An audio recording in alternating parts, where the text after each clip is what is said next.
Guys, என்னோடய வீட்டு மாடியில் வந்து நானே ஒரு பீட்டா ஃபிஷ் வந்து வளர்க்குறேன். அது என் ஃப்ரெண்டு கொடுத்தான், அப்படியே வச்சு வளர்க்குறேன். இதுதான் என்னோடய கார்டனு.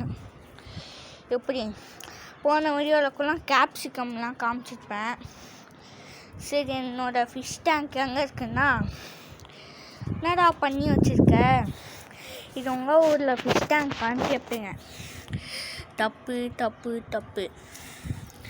இதோ காட்டுறேன், ரெட் கலரில் இருக்கா, அதுதான் ஃபிஷ் டேங்க்கு. புரியலையேன்னு கேட்டிங்கன்னா, புரிகிற மாதிரி சொல்லணுன்னா அதுதான் ஃபிஷ் டேங்க்கு. இதோ கல்லெல்லாம் எடுக்கிறேன். என்னோட வீட்டில் வந்து யாருக்குமே தெரியாது, அப்படி வளர்க்குறேன். ஆல்ரெடி ஒரு மீன் வச்சுருக்கேன், நிறையா மீன். என்னோடய அம்மாவுக்கு தெரிஞ்சால் கோவப்படுவாங்க, அதனால தான். பீட்டா இங்கே பாருங்க, காட்டுறேன். டோ இங்கே இருக்கான். என்னடா பீட்டா ஒரு மாதிரியா இருக்கு, இது பேர் பீட்டாவா, கப்பீஸ் மாதிரி இருக்குதுன்னு கேட்டிங்கன்னா,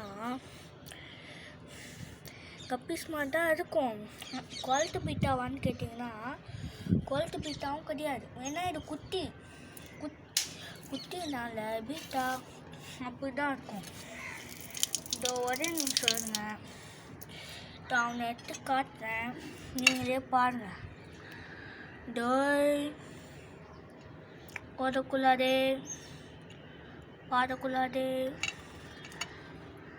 டோ தெரியுதா பீட்டா ஃபிஷ்ஷு இப்போ பார்த்தாங்க. எப்படி சூப்பரான மீனுங்க. பார்ட் 2 வேணும்னா கமெண்ட் செக்ஷனில் பார்ட் 2 போடுங்க. மறக்காமல் லைக் ஷேர் சப்ஸ்கிரைப் பண்ணிடுங்க. பாய், நெக்ஸ்ட் வீடியோவில் பார்க்கலாம்.